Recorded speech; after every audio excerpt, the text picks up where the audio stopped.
खुलुमबाय गिबियावनो बयखौबो गोदान आपडेट इउट्यूब चेनेलाव बरायग्रोना लाबाय आं दिनै नोंथांमोननो मोनसे गोनां इम्पर्टेन्ट भिडिअ लाबोदों नोंथांमोना भिडिअखौ फारसेनिफ्राय नायबानो जाबाय भिडिअआ मानि सायाव जागोन नोंथांमोना थाम्बनेल एबा टाइटेलाव नायनानै एसेब्लाबो हमनानै मोनखादों जानो हागौ आं दिनै नोंथांमोननो खोन्थागोन जों गावबागावनि मबाइलजों बा कम्पिउटारजों जोङो अनलाइनै माबोरै जोङो लेट्रिन बा टयलेटखौ जोङो एप्लाइ खालामनो हायो आं दिनै आंनि मबाइलजों खोन्थागोन नोंथांमोननो एप्लाइ खालामनानै नोंथांमोनाबो जायफ्रा दासिमबो नोंथांमोना लेट्रिन एप्लाइ खालामाखै टयलेट नोंथांमोना दा खालामनो हागोन गोबां मानसियानो खालामगासिनो दं दासान्दि नोंथांमोनाबो खालामनो हागोन जायफ्रा नांगौ नोंथांमोना लेट्रिन नांगौ नोंथांमोना गावबागावनि मबाइलजोंनो नोंथांमोना अनलाइनै नोंथांमोना ओरैनो गोरलै प्रसेसै नोंथांमोना एप्लाइ खालामनो हागोन आं नोंथांमोननो भिडिअनि गेजेरजों खोन्थालांगोन माबायदि एप्लाइ खालामनांगौ मा प्रसेस दङ बेयाव मा नांगौ बेखौबो खोन्थालांगोन जोङो बेयाव नांगौ अनलि जोंनो बेंक एकाउन्ट नाम्बार बिनिफ्राय आधार कार्ड बिनिफ्राय जोंनो बेंक पासबुक नांगौ बेखौ मोनबानो जोंना गासैबो जाजोबगोन नोंथांमोना भिडिअखौ फारसेनिफ्राय नाय अब्लानो गासैबो मिन्थिजोबगोन आं नोंथांमोननो फारसेनिफ्राय क्लियारै खोन्थागोन आरो जायफ्रा गोदान आपडेटआव दिनैसो फार्स्ट टाइम नोंथांमोना चेनेलखौ भिजिट खालामदों नायदों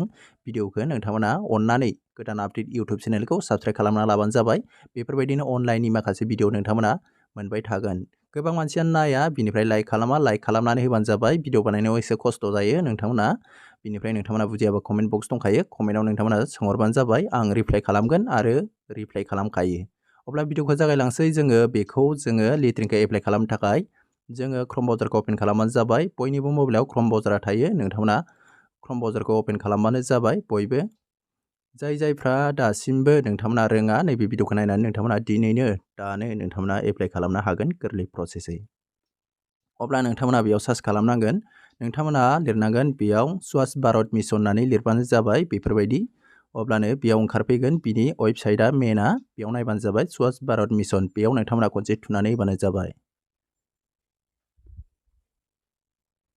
बिनिफ्राय बिनि पेजआ बेफोरबायदि गेवगोन नोंथांमोना गाहायखै थांखोबानो जाबाय बोखोबानो जाबाय स्क्रल डाउन खालामबानो जाबाय बिनिफ्राय नोंथांमोना बेयाव नुगोन नायबानो जाबाय बिनिफ्राय नोंथांमोना सेकेन्डआव नुगोन नायबानो जाबाय एप्लिकेशन फर्म फर ISHL बेयाव नोंथांमोना खनसे थुनानै होबानो जाबाय बिनिफ्राय बिनि पेजआ बेफोरबायदि गेवगोन नोंथांमोना एसे बोखोबानो जाबाय बिनिफ्राय नोंथांमोना ओरैजाय आगदा साइडखै बोबानो जाबाय बेयाव नायबानो जाबाय नोंथांमोना दासिमबो बेखौ नोंथांमोना जायफ्रा गोदान नोंथांमोना दिनैसो फार्स्ट टाइम खुलिदों नोंथांमोना अपेन खालामदों नोंथांमोना बेखौ रेजिस्ट्रेसन खालामग्रोनांगोन बेखौ खालामनो थाखाय नोंथांमोना नैबेयाव दंखायो नै सिटिजेन रेजिस्ट्रेसन बेयाव नोंथांमोना खनसे थुनानै होबानो जाबाय बिनिफ्राय बेयाव गासैबो ओंखारजोबगोन फर्मआ नोंथांमोना बेखौ फिलआप खालामनांगौ बेबो गोरलैसो इजि प्रसेस नोंथांमोना आं बेखौबो खोन्थालांनि बेयाव नायबानो जाबाय बेयाव नोंथाङा रेजिस्ट्रेसन खालामनो थाखाय बेयाव नोंथांनि मबाइल नाम्बारखौ होबानो जाबाय बिनिफ्राय बेयाव दङ नेमखौ होदो नोंनिखौ बिनिफ्राय नोंनि जेन्डारखौ सायख'दो बेयाव जेन्डारखौ होदो मेल बा मेल बिनिफ्राय फिमेल बा फिमेल बिनिफ्राय नोंथांमोना बेयाव होबानो जाबाय नोंथांनि एड्रेसखौ बिनिफ्राय गाहायाव दं नायबानो जाबाय बेयाव स्टेट नामखौ होबानो जाबाय सेलेक्ट खालामनो थाखाय बेयाव सुइस खालामबानो फैयो बिनिफ्राय नैबे केप्साखौ नोंथांमोना नैबे इन्टार सिकिउरिटि क'डआव होबानो जाबाय बेफोरबायदि केप्सा ओंखारगोन बिनिफ्राय साबमिट होदो बेयाव साक्सेसफुल देखायगोन अब्ला आंना जाखानाय नालाय आं दा लगिनआव थुनोसै नैयाव लगिन दं अब्ला फार्स्टनि पेजआव फैगोन बेखौ ओरैजाय लांबानो जाबाय बिनिफ्राय आङो बेयाव मबाइल नाम्बारखौ होनोसै बिनिफ्राय गेट OTP खालामसै बिनिफ्राय बेयाव OTP नाम्बार फैगोन केप्साखौ होनोसै बिनिफ्राय गाहायाव नुगोन नोंसोर साइनिं बेयाव नोंथांमोना थुनानै होबानो जाबाय अब्ला आङो थाब खालामलांसै नायबानो जाबाय बेयाव आं मबाइल नाम्बारखौ होबाय बिनिफ्राय OTP नाम्बाराबो फैबाय OTP नाम्बारखौ आङो होनोसै बेयाव कपि खालामबाय OTP नाम्बारखौ होबाय आङो बिनिफ्राय बेयाव केप्साखौ होनोसै 6355 बिनिफ्राय आङो दा साइनिंआव थुनानै होगोन बेयाव खनसे थुनानै होबाय बिनि पेजआ फैगोन नोंथांमोना मोजाङै गोसो होनानै नायबानो जाबाय नोंथांमोनाबो बानायनो हागोन अब्ला बेफोरबायदि पेज गेवबाय नायबानो जाबाय बेयाव आंनि गासै डिटेल्सफ्रानो फैजोबबाय बेयाव आंनि दहायनि बे इउजार ID खालामनायफ्रा गासैबो फैजोबबाय बिनिफ्राय दा जोङो एप्लाइ खालामनो थाखाय नैबेयाव दं खनायाव 3 डट नोंथांमोना नायबानो जाबाय आगसिखै खनायाव गोजौआव बेयाव 3 डटआव खनसे थुदो अब्लानो बेयाव बेफोरबायदि पेज गेवगोन बेयाव नोंथांमोना नायबानो जाबाय नोंथाङा एप्लाइ खालामनो थाखाय निउ एप्लिकेशनाव नोंथांमोना खनसे थुनानै होबानो जाबाय आं डेस्कटप साइट खालामा डेस्कटप साइट खालामबा कम्पिउटार बायदि फिसा जागोन नोंथांमोना सिनायनाय नङा बेनिखायनो आं मबाइलाव जेरै खालामो बेफोरबायदि खालामनानै होबाय बिनिफ्राय जोङो बेयाव एप्लाइ खालामनो मोननायनि माखासेयाव नाम दङ बेयाव नायबानो जाबाय BPL बिनिफ्राय SCS बिनिफ्राय STS बेखौ नोंथांमोना सेलेक्ट खालामनानै बबे मोनसेखौ खालामो नोंथांमोना हागोन। बिनिफ्राय दा आङो नोंथांमोननो फारसेनिफ्राय खोन्थालांनोसै। बेखौ अब्ला आङो दाननोसै। बेयाव नायबानो जाबाय नोंथांमोनाव बेफोरबायदि पेज खेवगोन। बेखौ नोंथांमोना गोसो होनानै मोजाङै नायबानो जाबाय। आं नोंथांमोननो फारसेनिफ्राय खोन्थानि। फार्स्टआव दङ स्टेट नेम, बेयाव नोंथांनि स्टेटखौ होबानो जाबाय। आसामखौ नों आसामबा आसामनि नोङो बबेयाव थायो बेखौ होबानो जाबाय। बिनिफ्राय डिस्ट्रिक्ट नेम, बेयाव नोंनि डिस्ट्रिक्टखौ होनाय लोगो लोगोनो ब्लकआबो फैगोन, पन्सायतआबो फैगोन, बिनिफ्राय भिलेजआबो फैगोन, बिनिफ्राय बे साब डिस्ट्रिक्टफ्राबो गासैबो फैजोबगोन दै। बिनिफ्राय नोंथांमोना जेबो गिनांगौ गैया, बेयाव नोंथांमोना होबानो जाबाय। नोंथांनि भिलेजखौनो मोननै होबानो जाबाय, बेयाव फैगोन दै। नोंथाङा बेयाव सायख'नानै होबानो जाबाय।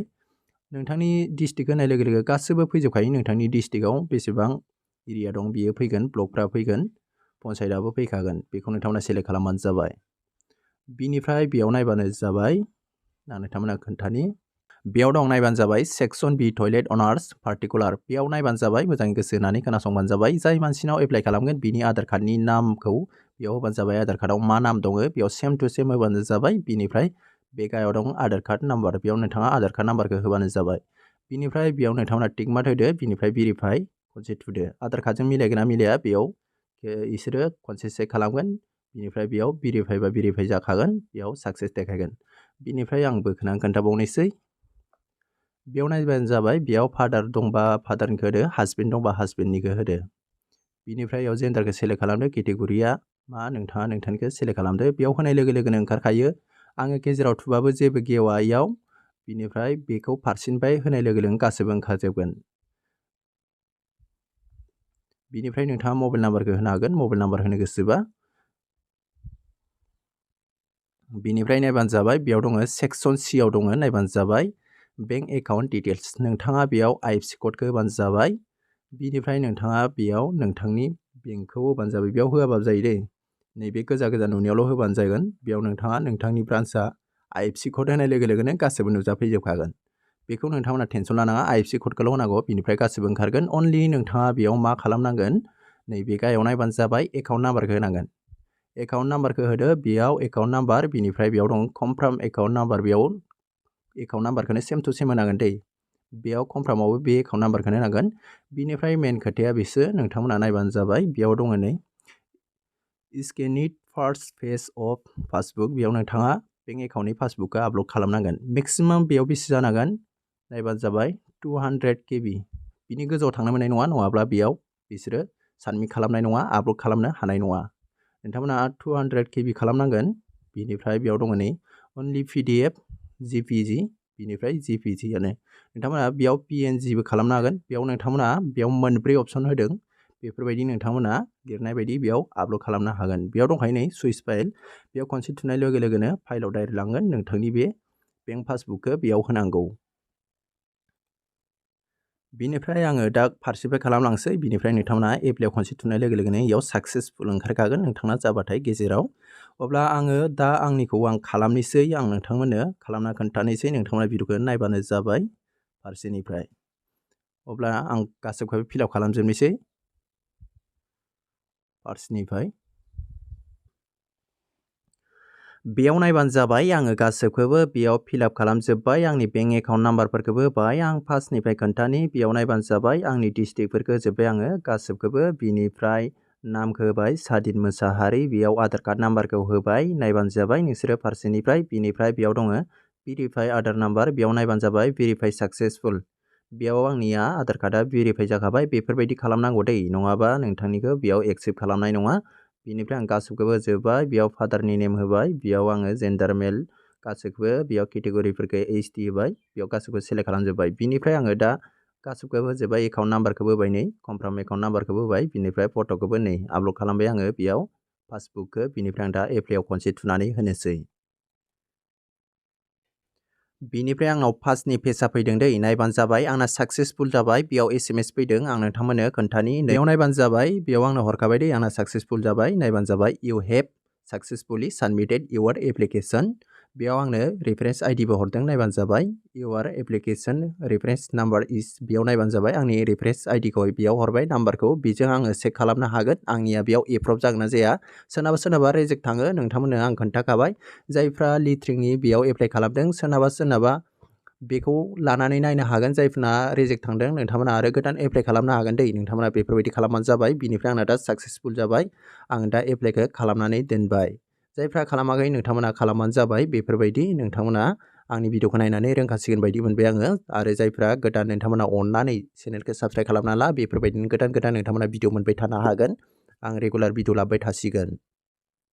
नोंथांमोना बेफोरबायदिनो एप्लाइ खालामबानो जाबाय। नोंथांमोननियाबो साक्सेसफुल जागोन, एप्रुभ जानो हागौ। नोंथांमोना नायबानो जाबाय। बिनिफ्राय जायफ्रा खालामाखै लेट्रिन नांगौ नोंथांमोननो थाखाय, जोंनो टयलेट नांगौ, बेखौ नोंथांमोना एप्लाइ खालामना ला। जोबोद मोजां सुबिदा। दा गोबां मानसियानो खालामगासिनो दं। बिनिफ्राय आंनावथ' जाबखो दा गोबां एकाउन्टलाय आधार कार्डलाय जाना दङ। बिनिफ्राय आं बानायख'नो हायाखै। सोर साबेसिनखौ बानायनो बिनि थाखायनो आं भिडिअ बानायनानै होबाय। गोबां मानसियानो बानायगासिनो दं। जायफ्रा दासिमबो नोंथांमोना लेट्रिन एप्लाइ खालामाखै नोंथांमोना खालामना लाबानो जाबाय। बेफोरबायदिनो खालामो। आंनिया दा साक्सेसफुल जाबाय। आंनियाव गोबां दा कार्ड दंफैयो। आंखौ बानायनो होगासिनो दं मानसिफ्रा। बिनिफ्राय आं बानायख'नो हायाखै। आं नोंथांमोननो बेखौनो भिडिअनि गेजेरजों खोन्थाहरबाय। जोङो बांद्राय माने कम्पिउटार बा अफलाइनफ्रावबो अनलाइनफ्रावबो थांबानानै जोङो फैसा गारलायबाय नाङा। जोंना गावबा गावनि मबाइलजों जायो। जायफोरना मबाइल गिदिर दं, कम्पिउटार बा लेपटप बा माबा मोनसे मबाइल, नोंथांमोना अनलाइननो हागोन गावबा गावनि मबाइलजोंनो। इजि प्रसेस। बेयाव आरो गोबां मानसियानो सोंदों 2KB 1KB बोरै बानायगोन। नोंथांमोना क्रम ब्राउजाराव नोंथांमोना सार्च खालामबानो जाबाय। नोंथांमोना क्रम ब्राउजाराव फैदो। बिनिफ्राय नोंथांमोना बेयाव नोंथांमोना फट'खौ रिसार्च खालामनानै होबानो जाबाय। बिनिफ्राय बेफोरबायदि पेज गेवगोन। बेयाव नायबानो जाबाय। नोंथांमोना MS रिसिजार बेखौ नोंथांमोना खनसे क्लिक खालामदो। बिनिफ्राय नोंथांमोना फट'खौ नैयाव सेलेक्ट खालामदो। Select MS। बेयाव नोंथांमोना फट'खौ 2KB 1KB खालामनो हागोन। बेयाव नोंथांमोना सेलेक्ट खालामदो। बिनिफ्राय नोंथांमोना बेयाव डन नुगोन। डान बेयाव खनसे थुदो। बिनिफ्राय बेयो बेसेबां केबिनि बेफोरबायदि जागोन। बेखौ नोंथांमोना गोजौआव बोखोदो। नैबेयाव साइसआव खनसे थुदो। बिनिफ्राय बेयाव नायदो मेक्सिमाम बेसेबां दङ। बेयाव नोंथांमोना नायनो हागोन। बेयाव नोंथांमोना सेलेक्ट खालामदो बेसेबां नांगौ। नोंथांमोना बेयाव केबिखौ सेलेक्ट खालामना लाबानो जाबाय। केबि नालाय बेयाव नोंथांमोना केबिखौ सेलेक्ट खालामदो। बेयाव केबि दं। बेयाव नोंथांमोना लिरबानो जाबाय बेसेबांनि एमबि बेखौ नायनानै नोंथांमोना 200 बा 200 बेफोरबायदि खालामदो। बिनिफ्राय नोंथांमोना गाहायाव नुगोन। नायबानो जाबाय। अरिजिनालखौ नोंथांमोना सेलेक्टआवनो दोननांगोन। बिनिफ्राय नोंथांमोना रिसाइजआव नोंथांमोना खनसे थुबानो जाबाय। अब्लानो बिनि साइजआ ओंखारगोन। नै मेक्सिमाम प्रसेसिं जागासिनो दं। बेफोरबायदि ओंखारगोन। नोंथांमोना बिनिफ्राय डाउनलड खालामनो हागोन। डाउनलड MS बिनि साइजआ नायबानो जाबाय। 191 बियो 191 बेफोरबायदिनो ओंखारो। नोंथांमोना बेखौ सेभ खालामनो हागोन। सेभ खालामनानै नोंथांमोना बेखौ नोंथांमोना बेयाव आपल'ड खालामबानो जाबाय। गावबा गावनि बेंक पासबुकखौ बेफोरबायदि खालामनानै। बेनिफ्राय नोंथांमोना आपल'ड खालामनानै नोंथांमोना बेयाव साबमिट खालामबानो जाबाय। फारसेनिफ्राय भिडिअखौ नायना मोजां खालाम। नङाब्ला नोंथांमोना गोरोन्थि जायोब्ला नोंथांमोना मोनाबो जानो हागौ। अब्ला लोगोफोर दिनै भिडिअआ एसेनोसै। बांद्राय गोलावबा मानसिफ्रा नायनो मोजां मोना। लाइक खालामदो आरो बुजियाखैबा कमेन्ट खालामनानै होबानो जाबाय। अके लोगोफोर बाय बाय। नेक्स्ट भिडिअआव थाब लोगो मोनफिनसिगोन।